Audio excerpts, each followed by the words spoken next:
इसका नाम अनाया था। जब कोई इसे प्यार से उनो कहता तो वो कहती मैं उनो नहीं अनाया हूँ। भूरी रंग की आंखों को मटका मटका कर वो सबको अपना गिरविदा बना लेती। कोई उसकी किसी अदा पर फिदा होता और कोई किसी अपने आप में मगन जिंदगी से खुश और मुतमईन। अपने मामा बाबा के लिए अपने नाम की तरह अल्लाह की इनायत। इसे खिलौनों से खेलने का बेहद शौक था। कभी अपने पास मौजूद गेंदों से खेलती रहती और जब उनसे खेलना अच्छा नहीं लगता तो अपने दीगर खिलौनों में मसरूफ हो जाती। मगर अब सब ही की तरह इसका भी एक पसंदीदा खिलौना था और वो थी उसकी गुड़िया जो इसने अपने बाबा के साथ जाकर दुकान से जिद करके खरीदी थी, लाल कपड़े पहनी हुई।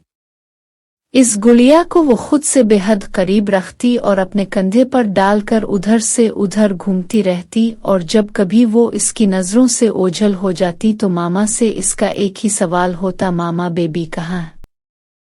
क्योंकि इसने अपनी गुड़िया का नाम बेबी रख लिया था। सब इससे कहते ये बेबी नहीं गुड़िया है, मगर उसका जवाब यही होता, नहीं ये गुड़िया नहीं मेरी बेबी है।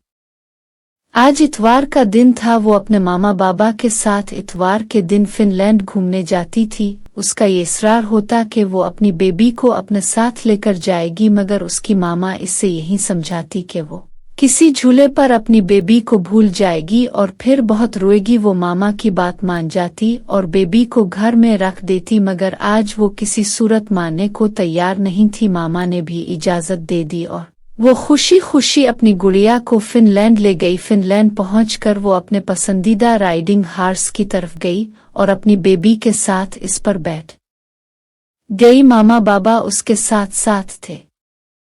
जब राइडिंग हार्स रुका तो इसको आइसक्रीम की दुकान नजर आ गई और वो आइसक्रीम के लिए दुकान की तरफ भागी और अपनी बेबी को झूले पर ही भूल गई। मामा बाबा भी उसके पीछे भागे ताकि इसे चोट लगने से बचा सके। ऐसे में उन्हें भी गुड़िया का ख्याल नहीं रहा।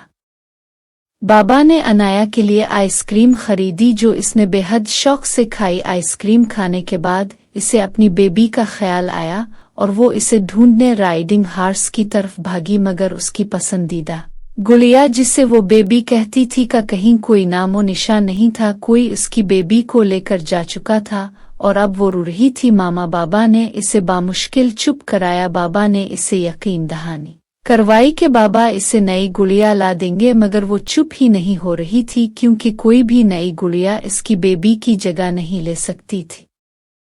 क्यों कर नहीं दोस्तों, अब तो अपनी गुड़िया को साथ लेकर नहीं जाते, क्योंकि अगर वो खो जाए तो एक दोस्त खो जाता है जिसका कोई रद्दोबदल नहीं होता और उसका एहसास कम ही होता है।